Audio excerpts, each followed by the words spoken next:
हाँ जी। तो अपने किले पढ़ रहे थे और पढ़ते हैं। और किले है भी खूब सारे, कब कंप्लीट होंगे। चलो कौन कौन से करवा दिए। अच्छा तो वो करवा दिए सीधे सीधे, मुझे याद है यूनेस्को वाले, वर्ल्ड हेरिटेज लिस्ट वाले। फिर एक करा दिया था मैंने जूनागढ़, एक करवा दिया था मेहरानगढ़, फिर 3 ये जयपुर वाले करवा दिए थे मैंने। जयगढ़ करवा दिया था, नाहरगढ़ करवा दिया था, और मधुराजपुरा का करवा दिया था। हाँ यही करवाए, और 2 जूनागढ़ मेहरानगढ़। ठीक, आज आगे बढ़ लेते हैं। देखो किधर से ले, तारागढ़ वाले से शुरू करते हैं। तारागढ़ बूंदी, तारागढ़ अजमेर पहले, सॉरी।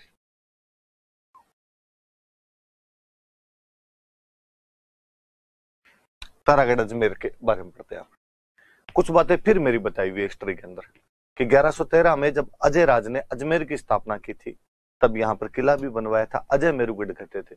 कालांतर में उड़ना राजकुमार पृथ्वीराज अपनी रानी तारा के नाम पर इस किले का नाम बदलकर तारागढ़ कर देता है। इतनी बातें तो अपनी पड़ी हुई है। एक बात यह है कि यह किला बीठली पहाड़ी पर बना हुआ है। पहाड़ी का नाम है बीठली पहाड़ी, इसलिए इस किले को गढ़ बीठली भी कहा जाता है।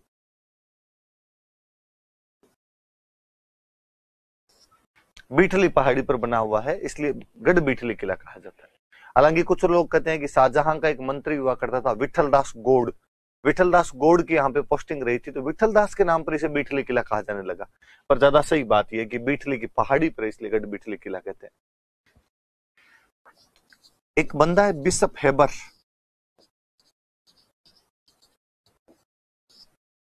आप कहीं जयपुर में भी जब हम पढ़ रहे थे तब भी मैंने बताया था कि बिशप हेबर जयपुर के बारे में भी अपने कहता है कि जयपुर का जो परकोटा है वो मॉस्को के क्रेमलिन नगर की तरह है। वही बिशप हेबर इस तारागढ़ के लिए कहता है कि राजस्थान का जिब्राल्टर है, कि जिस प्रकार यूरोप में जिब्राल्टर का किला है, उसी प्रकार राजस्थान में कोई किला है तो वो किला अजमेर वाला तारागढ़ है। इसे राजस्थान का जिब्राल्टर भी कहा जाता है। ये बात भी याद रखना आप कि राजस्थान का जिब्राल्टर कहते हैं इस किले। हिस्ट्री में शायद थोड़ी बातें मैंने और बताई थी आपको इस किले के बारे में, कि एक बात ये थी कि रूठी रानी उमादे जो थी उसने अपना कुछ समय यहां बिताया था, और रूठी रानी उमादे यहां पर रही थी। औरंगजेब का भाई था दारा सिकोह, दारा सिकोह ने इसमें शरण ली थी। दोराई वाला जब युद्ध हुआ था, दोराई वाले युद्ध के बाद में दारा सिकोह इस किले के अंदर शरण लेता है। तो ये भी याद रखें आपने कि दारा सिकोह ने यहां पर शरण ली थी। विजय सिंह जोधपुर का एक राजा हुआ, विजय सिंह ने यह किला मराठों को दे दिया था। हुआ क्या था, विजय सिंह ने एक मराठा सेनापति को मार दिया था।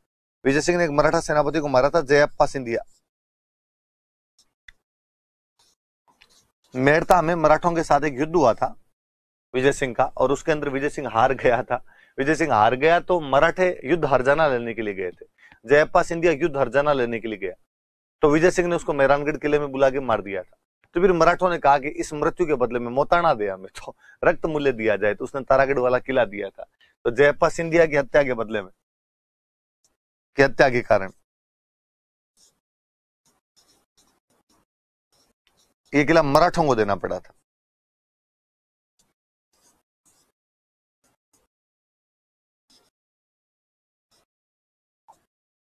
ये बात भी याद रहे। तो हिस्ट्री में थोड़ी मोटी मोटी सी बातें तो ये है कि रूठी रानी उमादे इस किले में रही थी, इसका मतलब ये किला राठौड़ों के कब्जे में रहा था। दारा सिकोह ने इस किले में शरण ली थी। जोधपुर के राजा विजय सिंह ने मेड़ता के युद्ध के बाद जयप्पा सिंधिया की हत्या कर दी थी। इस कारण मराठों को ये किला देना पड़ गया था। फिर मराठों से छीन लेते हैं अंग्रेज, अंग्रेज छीन लेते हैं इस किले को। अंग्रेजों ने छीन लिया तो अंग्रेजों का गवर्नर जनरल था लॉर्ड विलियम बेंटिक। फिर आपको बात याद आनी चाहिए कि लॉर्ड विलियम बेंटिक जो था वो 1832 में अपने अजमेर के अंदर दरबार लगाता है, क्योंकि 1832 में अपने यहाँ पे एजीजी वाले मुख्यालय बनाए गए थे। तो लॉर्ड विलियम बेंटिक जब यहाँ पर आया था तो उसने कहा कि इसको सेनेटोरियम बना दिया जाए। तो लॉर्ड विलियम बेंटिक ने इसको सेनेटोरियम में बदल दिया था। सेनेटोरियम मतलब तो हिंदी में अपने इसको बोलते हैं आरोग्य सदन। यदि कोई बीमार हो जाए तो बेड रेस्ट के लिए यहां पर भेजते थे। पास में छावनियां लगती थी उनकी, नसीराबाद, ये अजमेर उनका मुख्य अड्डा हुआ करता था। यदि कोई बंदा बीमार होता तो बेड रेस्ट के लिए यहाँ भेज दिया जाए उनको, तो या आरोग्य सदन में भेज दिया करते थे। तो तारागढ़ अजमेर के अंदर है, बीठली पहाड़ी पर, इसलिए गढ़ बीठली कहा जाता है। बिशप हेबर के अनुसार ये राजस्थान का जिब्राल्टर कहलाता है। रूठी रानी उमादे ने अपना कुछ समय बिताया था, औरंगजेब के भाई दारा सिकोह ने यहाँ पर शरण ली थी। जोधपुर के महाराजा विजय सिंह को जयप्पा सिंधिया की हत्या के कारण ये किला मराठों को देना पड़ गया था। मराठों से अंग्रेजों ने ले लिया था और अंग्रेजों ने यहाँ पर लॉर्ड विलियम बेंटिक ने सैनिटोरियम बना दिया था, आरोग्य सदन बना दिया था इस किले के अंदर। इमारतें कौन कौन सी है?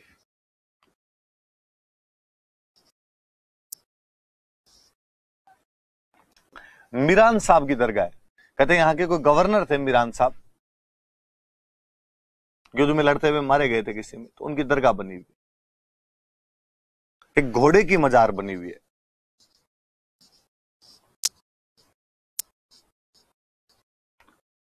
एक हिंजड़े की भी मजार है इसमें।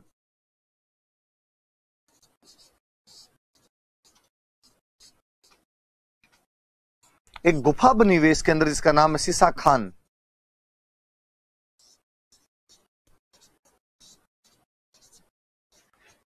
और सीसा खान गुफा के बारे में कहा जाता है कि पृथ्वीराज चौहान अजमेर में एक मंदिर हुआ करता था, चामुंडा माता का मंदिर। वो चामुंडा माता के मंदिर के डेली दर्शन करने के लिए जाया करता था, तो सीसा खान गुफा से सीधा सीधा जाता, ताकि राजा को शहर के अंदर से होकर नहीं जाना पड़े, डायरेक्टली पास दिया गया था राजा को वहां से, तो सीसा खान गुफा से होकर चला जाया करता था। ये बड़ी बड़ी चीजें याद रखना। यहाँ पे मीरान साहब की दरगाह बनी हुई, मीरान साहब यहाँ के गवर्नर रहे थे। घोड़े की मजार है, हिंजड़े की मजार है, सीसा खान गुफा है। मराठों के अधिकार रहा तो यहाँ पे तालाब बना हुआ है, झालरा बोलते तालाब को, एक नाना साहब का झालरा है।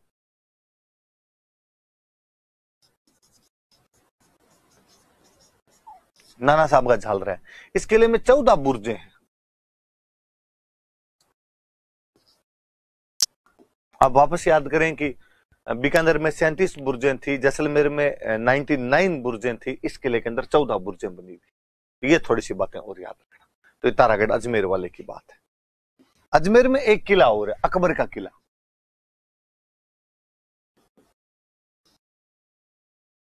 अकबर का किला ये भी अजमेर में। नाम से पता चलता है कि अकबर ने बनवाया था। 1570 में जिस साल वो नागौर दरबार लगाता है, उसी साल अकबर ने इस किले का निर्माण करवाया था।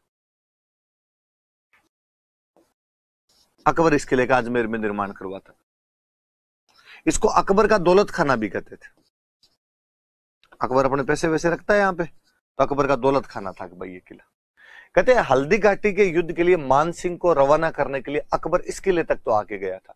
तो हल्दी घाटी युद्ध की अंतिम योजना इस किले में बनी थी। तो यहां बैठ के भाई किधर से कौन जाएगा कौन नहीं जाएगा, क्या बातें थी, वो सारी यहां पे बैठ के की गई थी। हल्दी घाटी युद्ध की अंतिम योजना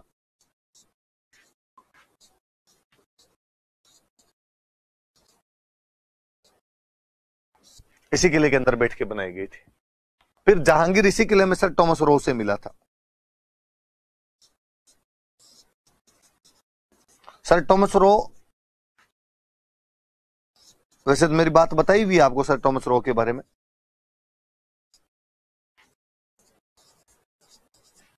कि अंग्रेजों का एक एम्बेसडर हुआ करता था, अंग्रेजों का दूत था एक, ईस्ट इंडिया कंपनी को व्यापारिक रियायतें दिलवाने के लिए, ट्रेड रिबेट दिलाने के लिए 10 जनवरी 1616 को अजमेर में जहांगीर से मुलाकात करता है और उनको टैक्स में छूट दिलाने के अंदर वो बंदा कामयाब हो जाता है।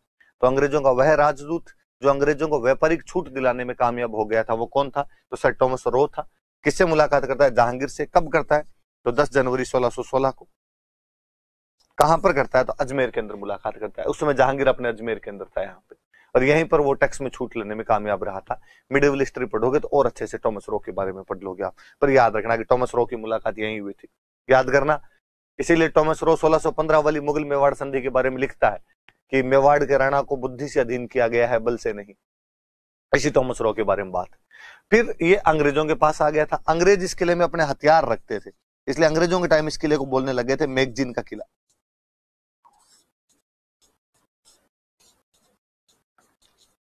मैगजीन का किला कहते थे। फिर फाइनली अंग्रेजों ने इस किले में अपना म्यूजियम बना दिया था।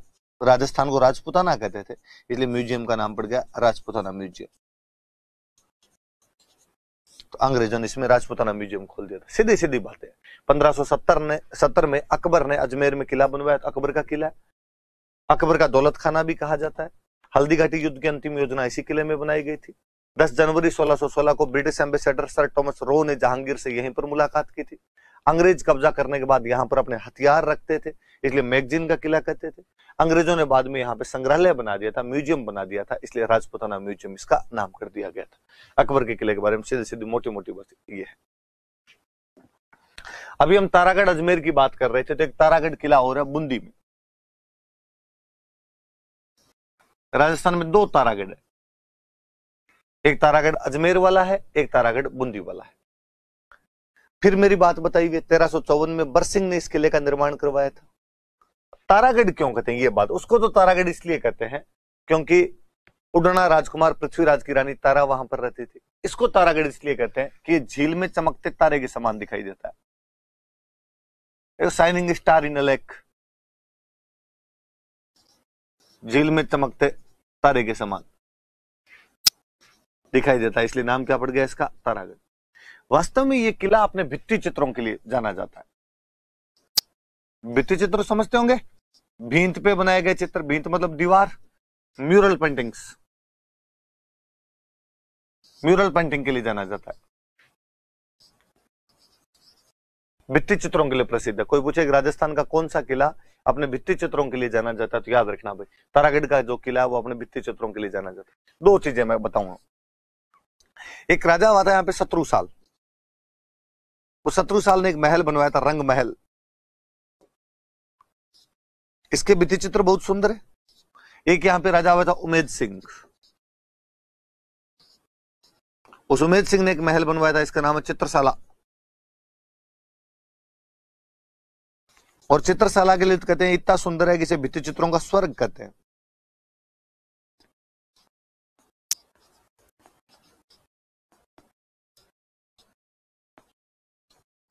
किसे भित्ति चित्रों का स्वर्ग कहा जाता था, किसको, तो उमेद सिंह ने जो चित्रशाला बनाई थी भित्ति चित्रों का स्वर्ग कहलाती है। तो राजस्थान का कौन सा किला अपने म्यूरल पेंटिंग से भित्ति चित्रों के लिए जाना जाता है, तो बूंदी का तारागढ़ किला जाना जाता है। और उमेद सिंह ने यहाँ पे चित्रशाला बनवाई जो भित्ति चित्रों का स्वर्ग है। शत्रुसाल ने यहाँ पे रंग महल का निर्माण करवाया था। ये बातें थोड़ी याद रखना। देखो एक बंदे का नाम मैंने बीच में बताया था आपको, रुडयार्ड किपलिंग, शायद कल वाली क्लास में, और मैं बता रहा था कि वो मेहरानगढ़ किले के बारे में कहता है कि भाई ये जो किला है ये देवताओं तथा परियों द्वारा बनाया गया है, साधारण मनुष्य तो नहीं बना पाए, देवता और परियां आई होगी और वो इस किले को बना के गई होगी। वो इस बूंदी वाले किले के बारे में कहता है ये किला भूत प्रेतों ने बनाया, कि यार मनुष्य के बस की बात नहीं है, भूत प्रेत आके बना के गए होंगे। किस किले का निर्माण भूत प्रेतों द्वारा किया गया होगा। मुझे लगता है यार जोधपुर वाले थोड़े ज्यादा मीठे बोलते हैं, हासा नासा किया होगा। रुडयार्ड किपलिंग खुश हुआ और कहा तुम्हारे वाला किला तो देवताओं और परियों ने बनाया। बूंदी वालों ने थोड़ा इतना हासा नासा नहीं किया होगा, तो उसने कहा भूत प्रेतों ने बनाया तुम्हारे वाला किला। इस किले के महलों की जेम्स टोड भी बहुत तारीफ करता है, और जेम्स टोड कहता है कि बूंदी किले के महल सबसे सर्वश्रेष्ठ महल है। तो कोई पूछेगी जेम्स टोड ने किस किले के महलों को सर्वश्रेष्ठ महल बताया था, तो जेम्स टोड ने इस किले के महलों को सर्वश्रेष्ठ बताया था। 1354 में बरसिंह बूंदी में इस किले का निर्माण करवाता है, जो दूर से देखने पर झील में चमकते तारे के समान दिखाई देता है। ये भित्ति चित्रों के लिए प्रसिद्ध है। शत्रुसाल ने यहाँ पे रंग महल और उमेद सिंह ने चित्रशाला का निर्माण करवाया था। रुडयार्ड किपलिंग इसे भूत प्रेतों द्वारा निर्मित किला मानता है। जेम्स टोड कहता है कि इसके महल सर्वश्रेष्ठ महल है। हम पढ़ लेंगे वो महल है कौन से, इमारतें कौन सी। अनिरुद्ध नाम का राजा हुआ था, इसलिए उसके नाम पर अनिरुद्ध महल है। सुख महल बना हुआ है, छत्र महल बना हुआ है। तो अनिरुद्ध महल, सुख महल, छत्र महल। देखो सुख मंदिर है आमेर वाले किले में, सुख महल इसके अंदर। एक रानी जी की बावड़ी है, कहते हैं ये जो अनिरुद्ध था इसकी एक नाथावत रानी थी, अनिरुद्ध की नाथावत रानी ने इसका निर्माण करवाया था, इसलिए रानी जी की बावड़ी है।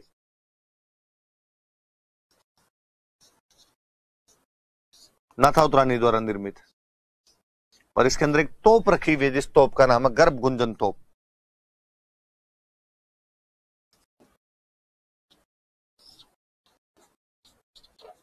और यदि आपको थोड़ा बहुत याद हो तो मैंने बताया था कि कोटा वाला भीम सिंह जब बूंदी पर अटैक करता तो यहाँ से 2 तोपें उठा के ले गया था, धूल दानी और कड़क बिजली। तो वो तोपें वो 2 उठा के ले गया था यहाँ से। तो ये थोड़ा याद रखें। अनिरुद्ध महल है, सुख महल है, छत्र महल है, रानी जी की बावड़ी, ये रानी जी की बावड़ी अनिरुद्ध की रानी नाथाउत रानी जो थी उसने निर्माण करवाया था। गर्भ गुंजन तोप है, कड़क बिजली और धूल धानी जो दो तोपें थी वो कौन उठा के ले गया था? तो भीम सिंह उठा के ले गया था। तो ये बातें थोड़ी सी ध्यान रखना आप। ये बूंदी वाला किला। तो दो तारागढ़ है।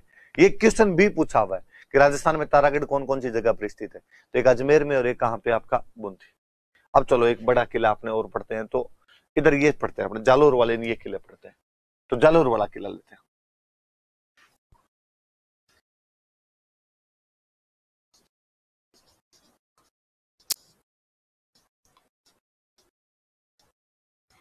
प्रतिहारों का कब्जा हुआ करता था कभी, तो प्रतिहारों का राजा हुआ था नागभट्ट प्रथम,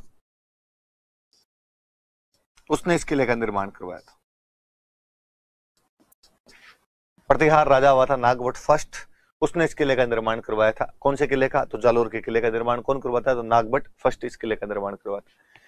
फिर हिस्ट्री में हम कई सारी बातें पढ़ चुके थे जालोर किले के बारे में। हमने पढ़ा था कि मान सिंह ने यहाँ पर शरण ली थी। हमने पढ़ा था कि प्रजामंडल वाले, जोधपुर प्रजामंडल वाले नेताओं को यहाँ पे नजरबंद किया गया था। हमने पढ़ा था कि कानड़ देव और वीरम देव के साके का साक्षी है। वो सारी बातें अपने इसके अंदर पढ़ी हुई है। सुकड़ी नदी के किनारे है। मुझे कई बार लगता है नदी का नाम ही सुकड़ी है तो क्या ही बहती होगी। सुकड़ी नदी के किनारे स्थित इमारतें देखनी है फिर, और तो इसमें है नहीं कुछ। एक तो मेरा हिस्ट्री में फिर बताया हुआ आपको अलाई मस्जिद, क्या इसी का एक नाम और तोपखाना मस्जिद, ये साथ मैंने हिस्ट्री में पढ़ा दिया था। यह है इसके अंदर। और कहा जाता है कि तोपखाना मस्जिद तो किसी टाइम में संस्कृत पाठशाला थी, अलाउद्दीन ने तोड़ के मस्जिद बना दी, इसलिए अलाई मस्जिद। तोपखाने के पास में बनी हुई इसलिए तोपखाना मस्जिद कहा जाता है। अलाउद्दीन खिलजी ने कब्जा किया तो यहाँ पे मीनार बनाई, तो खिलजी मीनार। एक संत है भाई मलिक शाह, उनकी दरगाह, ये याद रखने वाली बात है। ये सूफी संतों की दरगाहें याद रखना थोड़ी सी, कि हिंदुओं के किलों में ये दरगाहें बनी हुई थी, तो ये थोड़ा सा अपने आप में सेकुलरिज्म टाइप वाली सी बात है कि मलिक शाह की दरगाह बनी हुई थी इस किले के अंदर। एक जैनों का कीर्ति स्तंभ है, जैसे हम चित्तौड़ वाले किले में पढ़ते हैं वैसे इस किले में भी है।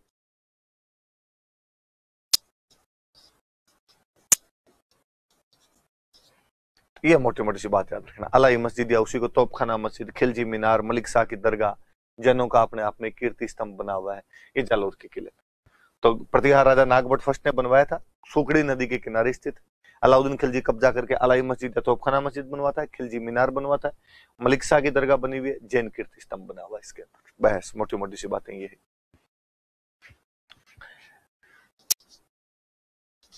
अचलगढ़ का किला,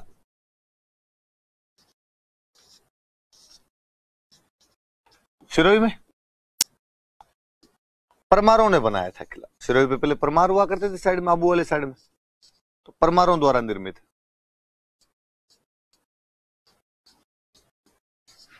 एक बार फिर आपने पढ़ी हुई है बात कि कुंभा ने इस किले का पुनर्निर्माण करवाया था 1452 के अंदर, ये बात भी अपनी पढ़ी हुई है। बाद में तो इस किले में भी इमारतें हैं याद रखने वाली, और कोई बात है नहीं याद रखने वाली। इमारतें जैसे इसके अंदर एक मंदिर है अचलगढ़ में, इसलिए मंदिर का नाम है अचलेश्वर महादेव।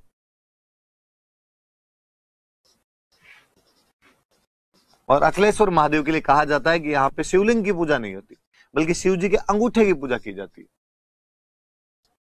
तो पूछे भाई कौन से किले में शिव जी के अंगूठे की पूजा की जाती है? तो वो जो किला है वो अचलगढ़ किला, और उसका कौन सा मंदिर है? तो अचलेश्वर महादेव मंदिर है। इसमें एक राजस्थान के कवि हुए हैं जिनकी मूर्ति लगी हुई है, दुर्सा आढ़ा। तो इस किले में दुर्सा आढ़ा की मूर्ति है। आपको याद आया तो राव सुल्तान के दरबार में थे, और राव सुल्तान के दरबार में इन्होंने एक बुक लिखी थी, राव सुल्तान रा कवित, हिस्ट्री में पढ़ाया हुआ, तो उनकी मूर्ति, ये बड़ी जोरदार बात है। अक्सर आप साहित्यकारों की मूर्तियां देखते नहीं है, पर इसमें दुर्सा आढ़ा की मूर्ति लगी हुई है। मुझे बड़ा अचंभा हुआ था, मैं 2018 में रसिया गया था, तब हमने देखा कि रसिया के हर चौराहे पे या तो वहां के जनरलों की मूर्तियां लगी हुई थी या साहित्यकारों की मूर्तियां लगी हुई थी। या तो हम गाइड से पूछते कि ये कौन है, तो वो कहता है कि ये तो सेकंड वर्ल्ड वॉर का हमारा जनरल था, ये फर्स्ट वर्ल्ड वॉर में लड़ा था, ये नेपोलियन के खिलाफ लड़ा था, ये जापान वाले युद्ध के अंदर लड़ा था हमारे। या वो बताते तो मैक्सिम गोर्की है, ये दोस्तोवस्की है, ये टोल्स्टॉय है, ये सारे के सारे उनके साहित्यकार थे। मुझे बड़ा अच्छा लगा कि यार भारत के अंदर हम कभी नहीं देखते कि साहब ये जनरल मानेकशॉ का स्टेच्यू लगा हुआ है यहाँ पे, किसी शहर के बीचों बीच चौराहे पे लगा हुआ हो, या हमें देखने को मिले कि ये सगत सिंह का स्टेच्यू लगा हुआ है, या हमें देखने को मिले कि अरुण खेत्रपाल का स्टेच्यू लगा हुआ है, ये शैतान सिंह का स्टेच्यू लगा हुआ है। जो भी भारत के बड़े बड़े युद्धों के अंदर जो नायक रहे तो उनके बारे में अपने को देखने को नहीं मिलता है। और ये तो फिर भी क्या पता, मुझे लगता है यार छोटे मोटे शहरों के अंदर मिल जाते हैं शहीदों वाले तो, पर कितने शहरों में हमने प्रेमचंद जी के स्टेच्यू लगे देखे, या हम में से कितने लोगों ने सूर्यकांत त्रिपाठी निराला का स्टेच्यू देखा, या कोई निर्मल वर्मा का स्टेच्यू देखा।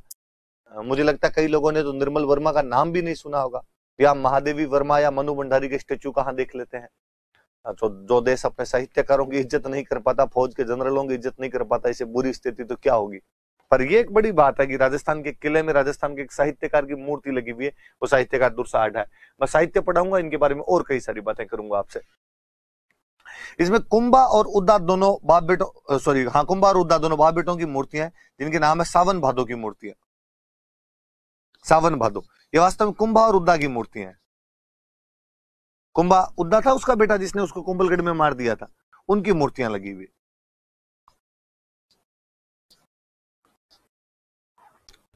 इसके अंदर एक कुंड बना हुआ है, मंदाकिनी कुंड। एक महल बना हुआ है, ओखा रानी का महल।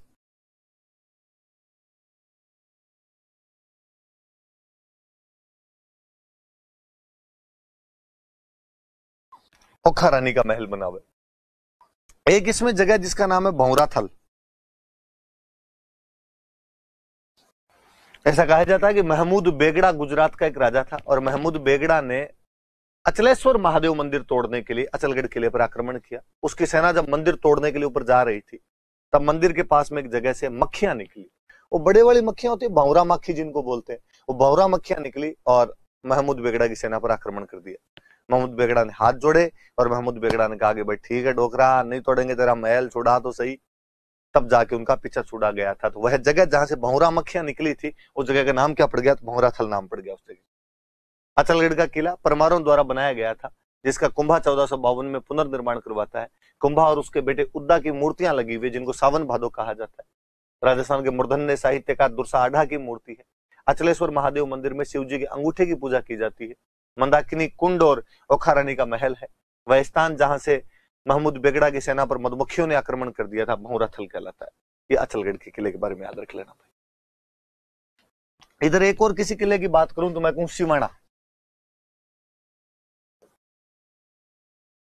सिवाना किला बाड़मेर। वीर नारायण पंवार ने इस किले का निर्माण करवाया था।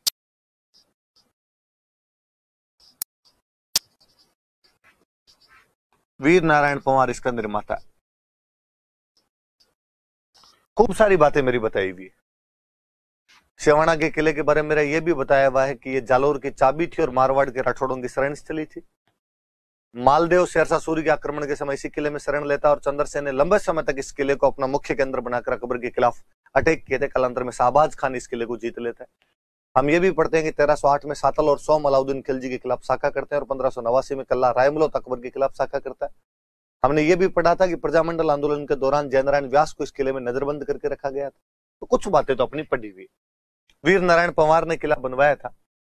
यहाँ पे कुम्मट झाड़ी की अधिकता है। कुम्मट झाड़ी की अधिकता की वजह से इस किले को कुम्मट दुर्ग कहा जाता है। ये याद रखना, कोई पूछ लेगा कि कुम्मट झाड़ी की अधिकता के कारण इस किले को क्या कहा जाता है। तो इस किले को कुम्मट दुर्ग कहा जाता है। और फिर इसमें एक तालाब बना हुआ है, भांडेलाव तालाब।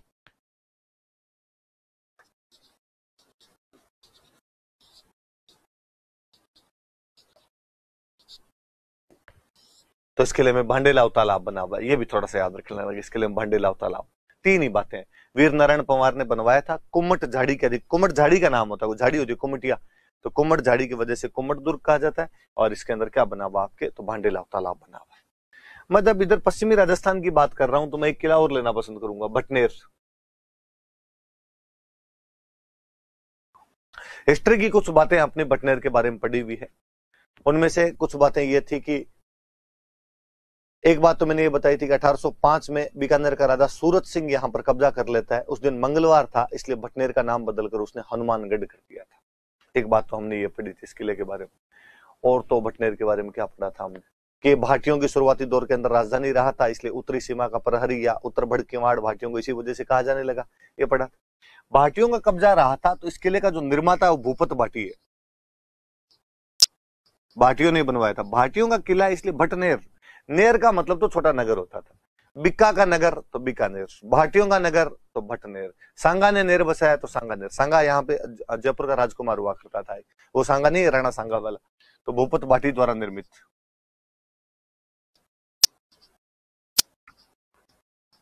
उत्तरी सीमा का प्रहरी, क्योंकि उत्तर की तरफ से जितने अटैक हुए थे वो सारे बेचारे किस किले ने झेले? भटनेर के किले। तो हम कहते हैं सर्वाधिक विदेशी आक्रमण झेलने वाला किला है, कि मैक्सिमम फॉरेन अटैक यदि किसी ने कन्फ्रंट किए तो वो किला कौन सा था? तो वो भटनेर का किला था, सर्वाधिक विदेशी आक्रमण झेलने वाला किला।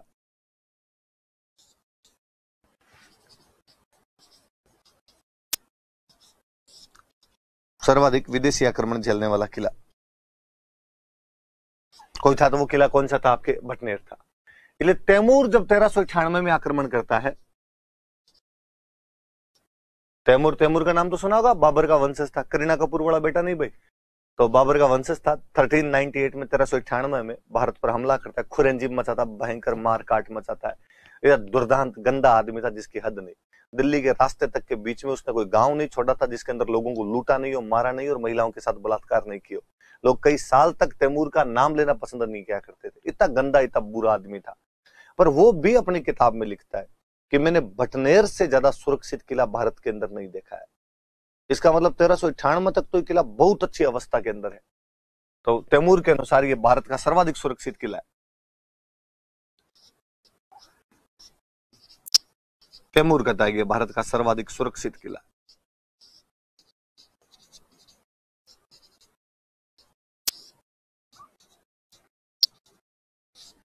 भारत का सर्वाधिक सुरक्षित किला है। इस तैमूर वाले आक्रमण के समय 1398 में जब उसने अटैक किया था, तो इस किले के अंदर जौहर किया गया था। और कहते वो जो जौहर था उसमें हिंदू महिलाएं तो थी, हिंदू महिलाओं के साथ साथ में मुस्लिम महिलाएं भी थी।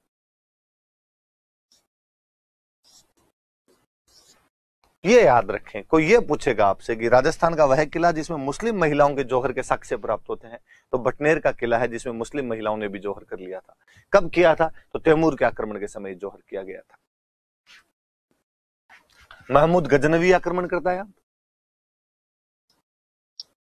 कामरान हुमायूं वाला भाई था, वो अटैक करता है, कामरान तो कब्जा ही कर लेता है। यहाँ पे हम पढ़ते हैं राव जेतसिरो छंद जो राती घाटी वाले युद्ध की जानकारी देती है, तो वहां मैंने बताया था कि कामरान इस युद्ध से पहले भटनेर पर कब्जा कर लेता है, फिर वो बीकानेर पर अटैक करता है और जेतसी उसको, आपको जो राती घाटी वाला युद्ध है उसके अंदर जेतसी उसको हरा देता है। तो गजनवी का अटैक था, कामरान का अटैक हुआ था। यहाँ पे इमारतें कौन सी है? तो इमारतें, एक तो बलबन का भाई था एक शेर खान, उस शेर खान की कब्र है इसमें। बलबन का भाई था, बलबन एक सुल्तान हुआ था, उस बलबन का भाई था शेर खान, उसकी कब्र बनी हुई है इसके अंदर। एक रायसिंह जो था, बीकानेर वाला रायसिंह, उसका एक बेटा था दलपत सिंह, उसने विद्रोह किया था। तो दलपत सिंह विद्रोह करता हुआ मारा गया था, उसकी 6 रानियां यहाँ पे सती हुई थी। तो दलपत सिंह की 6 रानियों के स्मारक बने हुए, दलपत सिंह और उसकी 6 रानियों के स्मारक।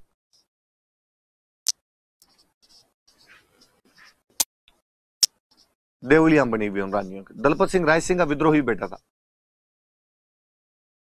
बगावत कर देता वो। दलपत सिंह बीकानेर वाले राय सिंह का विद्रोही बेटा था। शायद हिस्ट्री में बात बताई होगी, नहीं बताई, इतना याद रख लेना। एक इस किले के अंदर मामा भाणजा की मजार है, याद रखना। मामा भाणजा की छतरी तो अपने जोधपुर वाले किले में, इस मामा भाणजा की मजार बनी हुई।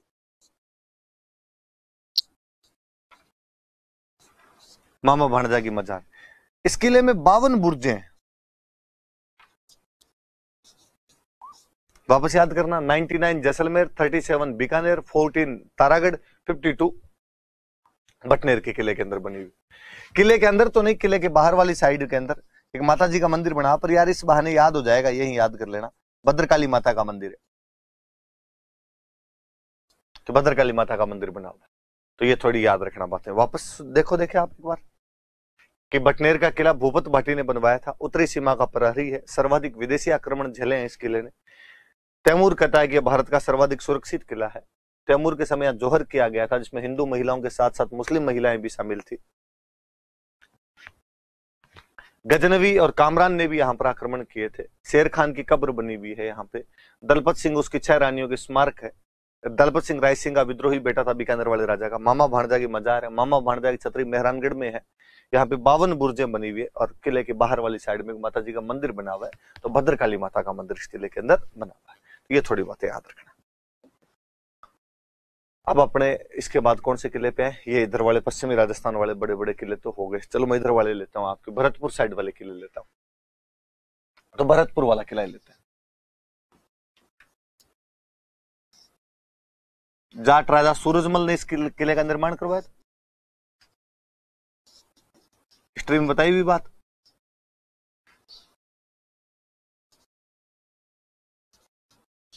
सूरजमल जी द्वारा निर्मित।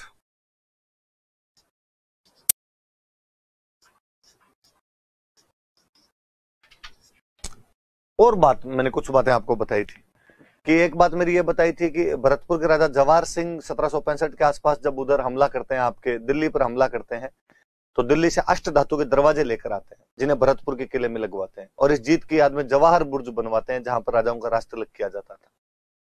राजा रणजीत सिंह 1803 से 6 के बीच जो सेकंड एंग्लो मराठा वॉर था, उसमें जसवंतराव होलकर को शरण दे देता है।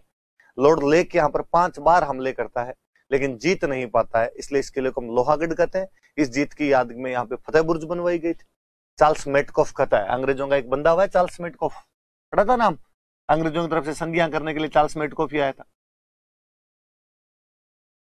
और चार्ल्स मेटकॉफ कहता है कि अंग्रेजों की प्रतिष्ठा भरतपुर के घेरे में दब कर रह गई थी, कि भरतपुर वाले आक्रमण ने हमने जो इज्जत कमाई थी वो सारी इज्जत हमारी मिट्टी के अंदर मिला दी थी। ऐसा कौन कहता है? तो चार्ल्स मेटकॉफ ने कहा था कि अंग्रेजों की संपूर्ण प्रतिष्ठा भरतपुर के घेरे में दब कर रह गई है। और भरतपुर का घेरा डालने वाला अंग्रेजों का सेनापति कौन था? Lord lake. और वो बहादुर राजा जिसने भरतपुर के राजा ने अंग्रेजों का मुकाबला किया था, कौन था? तो महाराजा रणजीत सिंह, जो शरणागत की रक्षा के लिए अपने प्राणों की जी जान की बाजियां लगा देते हैं। और वो शरणागत कौन था? जसवंतराव होलकर। ये तमाम बातें हमारी पढ़ी हुई। इस किले के बारे में थोड़ी बात बताऊं। इस किले के लिए 2 नदियों का पानी रोका गया है। एक तो 2 नदियां हैं। एक नदी का नाम है बाणगंगा, मुझे लगता है आपके याद आई होगी। एक नदी का नाम है रूपारेल। इन 2 नदियों का पानी रोक के एक झील बनाएगी।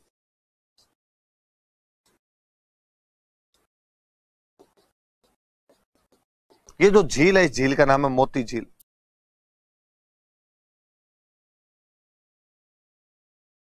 इस मोती झील से फिर एक नहर निकाली गई। सूरजमल जी ने नहर निकाली, इसलिए नहर का नाम है सुजान गंगा। देखो, सूरजमल जी के टाइम एक बुक भी लिखी गई थी, मंगल सिंह पुरोहित की बुक का नाम है सुजान सम्मुत विलास। तो नहर का नाम भी सुजान गंगा नहर। इस नहर का जो पानी है वो किले के चारों तरफ जो खाई है, उस खाई के अंदर डाला गया। मान लो किला है और किले के चारों तरफ क्या बनाई हुई है? खाई बनाई हुई। इस खाई के अंदर इस नहर का पानी डाला गया। ये खाई है, इसका मतलब ये किला पारिख दुर्ग है।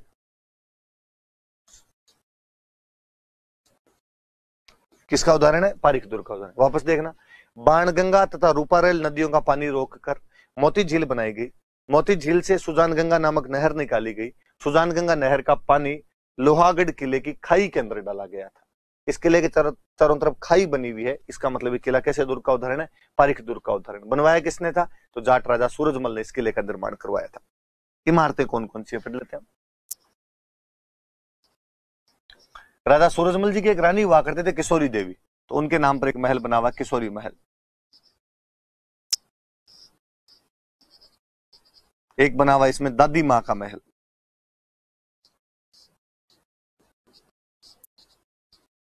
दादी मां का महल बना हुआ। एक बनी हुई है वजीर की कोठी, तो वजीर रहा होगा, उसकी कोठी बनी हुई है यहां पर। 2 मंदिर याद रखना। ये तो गंगा मंदिर है यहां पर।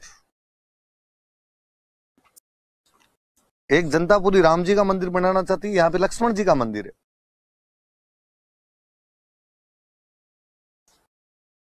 गंगा मंदिर है, लक्ष्मण मंदिर, मस्जिद है जामा मस्जिद।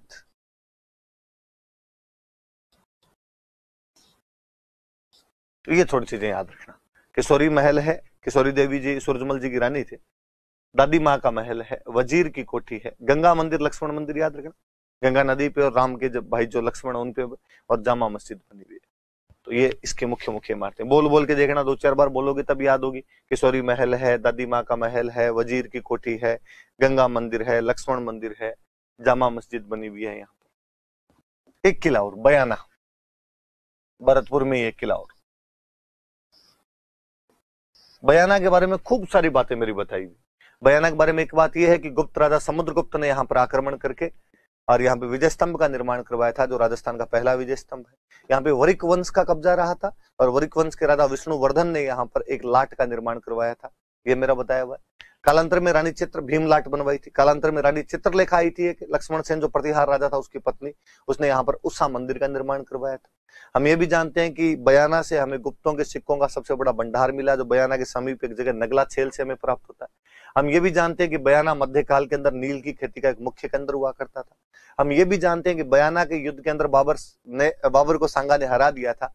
बाबर ने किला मेहंदी ख्वाजा को दे रखा था और बाबर का जो सेनापति था वो सुल्तान मिर्जा था। 16 फरवरी 1527 के उस युद्ध के बारे में भी हम तमाम बातें जानते हैं। और तो बयाना के बारे में, हाँ, और आपकी करौली के राजा विजयपाल जो था उसकी जो पहली राजधानी थी तो वो बयाना ही उसकी राजधानी हुआ करती। ये तमाम बातें कहते हैं। बयाना के पुराने नाम, एक इसका पुराना नाम है, इस किले को बाणासुर किला भी कहते हैं। मुझे लगता है संभवतः कोई बयानासुर नाम की रहा होगा पहले कोई नाम, बयानासुर, और बयानासुर का धीरे धीरे अपभ्रंश होते होते बाणासुर हो गया होगा। विजयपाल की राजधानी रही थी तो इसे विजय मंदिर गेट कहा जाता है।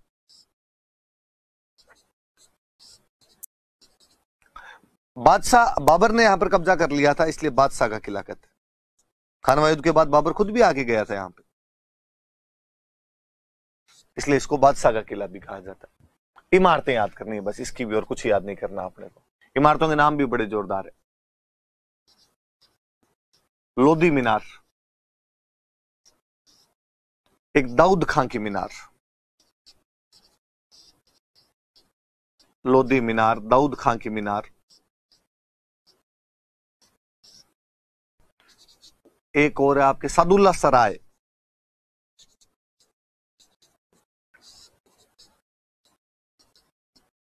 एक यहाँ पे अकबर की छतरी है ना भाई। हो सकता है कोई जगह किले से थोड़ी बाहर हो तो मेरे, इसलिए भी मैं लिखवा देता हूं कि यार इस बहाने याद हो जाएगी। यहाँ पर है, कौन अपने से कहता है कि बयाना के किले का सचित्र वर्णन कीजिए, है सारी बयाना के अंदर ही। और एक जहांगीरी दरवाजा,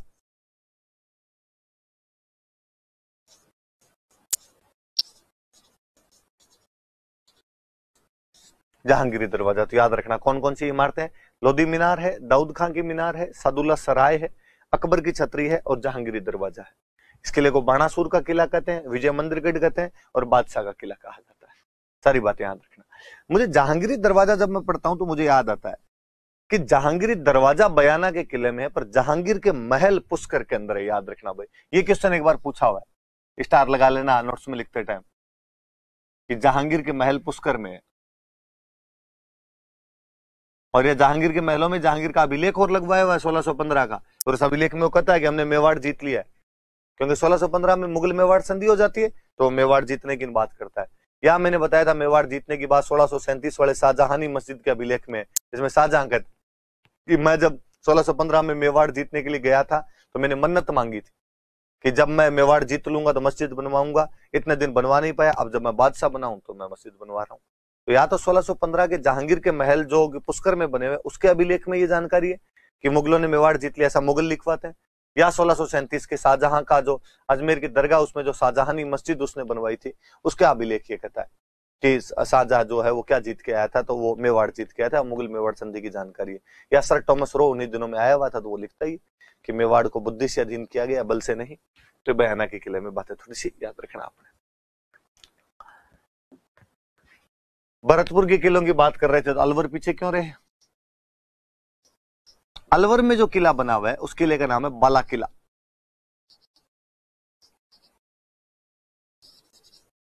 अलगुराय इस किले का निर्माण करवा था। अलगुराय कौन? तो अलगुराय जो है वो आपका कौन है? तो काकिल देव का बेटा। काकिल देव कहाँ का राजा? तो आमेर का राजा।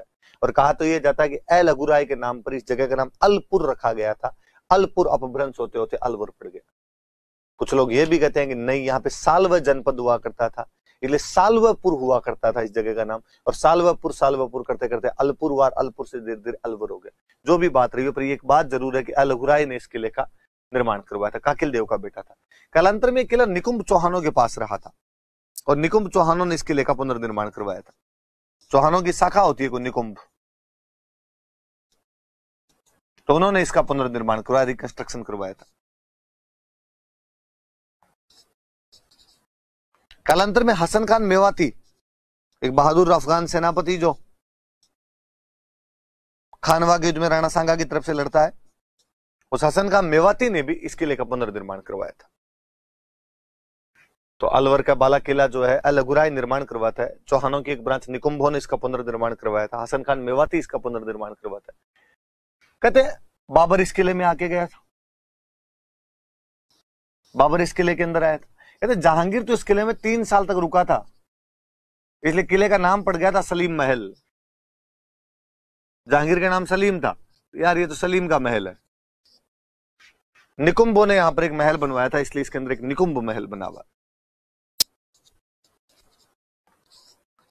इस किले के अंदर तो नहीं, पर किले के बाहर वाली साइड में करणी माता का मंदिर है। यहां पर एक याद रखेंगे, अलवर में करणी माता का मंदिर थोड़ी अलग सी बात है भाई। कहते हैं कि अलवर के राजा बख्तावर सिंह एक बार बीमार हुए थे, और उनको किसी ने कहा कि यदि आप करणी माता का नाम लोगे तो ठीक हो जाओगे। तो उन्होंने करणी माता का नाम लिया, वो ठीक हो गए। तो फिर उन्होंने करणी माता का मंदिर वगैरह बनवाया था। अलवर का बाला किला अलगुराय काकिल देव का जो बेटा निर्माण करवाता है। चौहानों की एक ब्रांच निकुंभों ने पुनर्निर्माण करवाया, निकुंभ महल बनवाया था यहाँ पे। हसन खान मेवाती इसका पुनर्निर्माण करवाता है। बाबर इस किले के अंदर आया था। जहांगीर ने यहाँ पे 3 साल तक रह के गया था, इसलिए इसको सलीम महल कहने लग गए थे। और बाहर किले के बाहर वाली साइड में करणी माता का मंदिर बना हुआ है। अलवर में एक किला और है, कांकनबाड़ी का किला। ये भी अलवर के अंदर पड़ता है।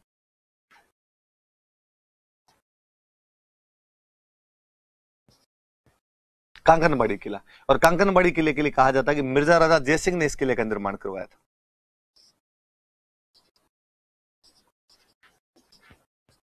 मिर्जा राजा जयसिंह इस किले का निर्माता था। और औरंगजेब ने अपने भाई दारा सिकोह को यहाँ पे गिरफ्तार करके रखा था। दारा सिकोह ने शरण तो अजमेर वाले तारागढ़ में ली थी, और औरंगजेब ने उसको गिरफ्तार करके कहीं पे रखा था, तो वो कांकनबाड़ी वाला किला। औरंगजेब ने उसको यहाँ पे गिरफ्तार कर लिया था, यहाँ पे गिरफ्तार करके उसको रखा था। तो ये भाई बड़े किले आपके। तो ये थोड़े बड़े बड़े से जो किले थे, कांकनबाड़ी वाला तो क्या बड़ा छोटा ही है, पर जो बड़े बड़े अपने नाम है जिन किलों के, तो वो ये किले हैं। फिर ऐसे अपने छोटे छोटे खूब किले और हैं, थोड़े किले में और लेता हूं। तो ऐसे कोटा का किला है।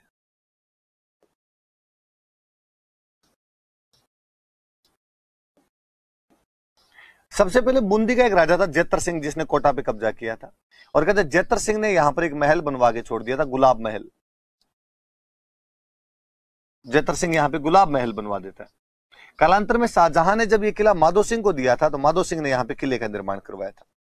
तो उसने क्या किया, गुलाब महल के आसपास में कई महल और बनवा लिए। तो खूब सारे महल हो गए, उनके बाहर परकोटा वगैरह बनवा दिया, तो वो अपने आप किले की शक्ल ले लेता है। तो बूंदी के राजा जतर सिंह ने यहाँ पे गुलाब महल बनवाया था। कालांतर में कोटा के प्रथम स्वतंत्र राजा माधो सिंह ने यहाँ पे अन्य महलों का निर्माण करवा के इसे किले का शक्ल दे दी थी। चंबल नदी के किनारे है। जेम्स टूड कहता है कि इसका परकोटा आगरा किले के बाद सबसे बड़ा है। वो कहता है या तो आगरा किले का परकोटा सबसे बड़ा है, या इसका परकोटा सबसे बड़ा है। आगरा के बाद सबसे बड़ा परकोटा, सबसे बड़ा परकोटा। हालांकि आपको लगेगा कि सर आपने तो खुद नहीं कहा था कि कुंभलगढ़ का परकोटा सबसे बड़ा 36 किलोमीटर का है, ग्रेट वॉल ऑफ चाइना के बाद में दूसरी सबसे बड़ी दीवार है। कहा था, मैंने कहा था, पर जेम्स टोड ऐसा कह के गया। अब अपने क्या कर लें, जेम्स टोड ने कह दिया तो अपने से तो क्वेश्चन पूछेंगे। जेम्स टोड ने किस किले के परकोटे को आगरा किले के बाद सबसे बड़ा परकोटा बताया है? तो कोटा के किले के परकोटे को बताया। इधर कोटा चित्तौड़ बॉर्डर पे एक किला है भैंसरोडगढ़।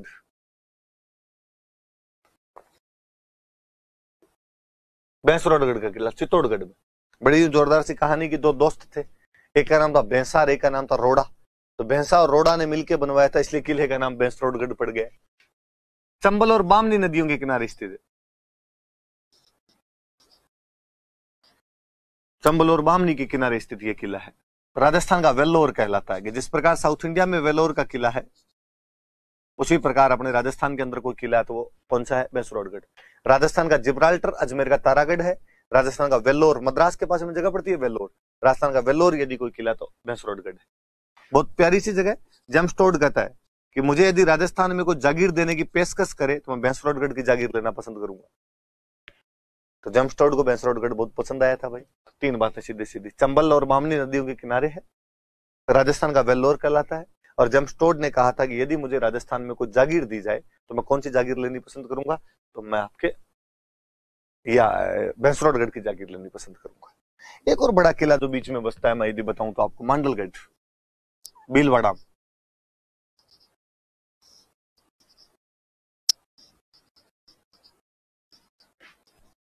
भीलवाड़ा के अंदर मांडलगढ़ का किला है, जिसकी कुछ बातें हम जानते हैं कि यहाँ पे राणा सांगा की छतरी है। हम जानते हैं कि प्रताप अपने जीवन काल में इस किले को नहीं जीत पाए थे। चित्तौड़गढ़ और मांडलगढ़ 2 किले रह गए थे जिनको वो नहीं जीत पाए थे। थोड़ी बातें मैं और बताऊं।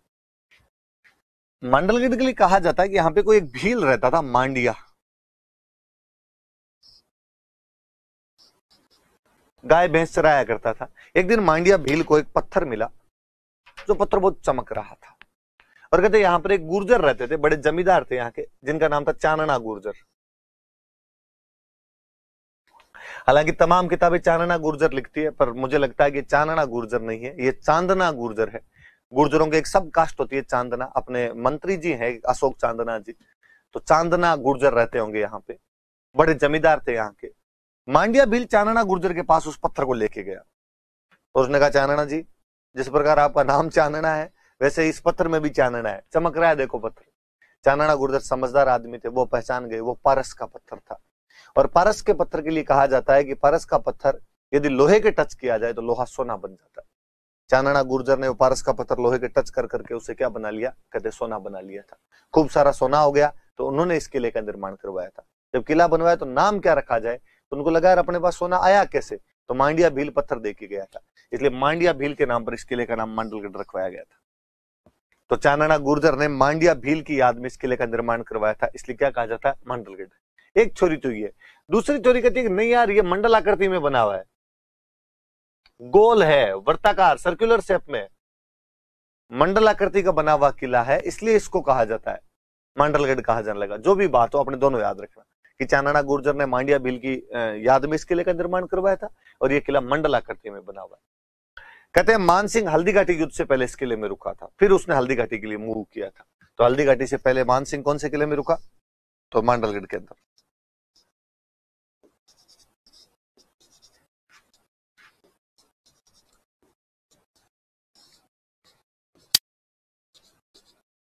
हल्दीघाटी से पहले इसी किले के अंदर रुका था। कौन से किले के अंदर? तो मांडलगढ़। सिंपल 2-3 सी बातें याद रखने वाली सी। एक तो इस किले के अंदर एक महादेव जी का मंदिर है, उंडेश्वर महादेव।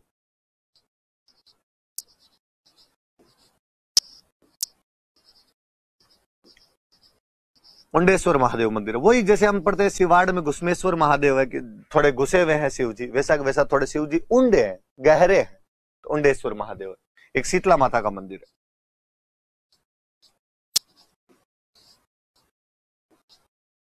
शीतला माता मंदिर है। 2 जलाशय बने हुए हैं जिनके नाम है सागर और सागरी।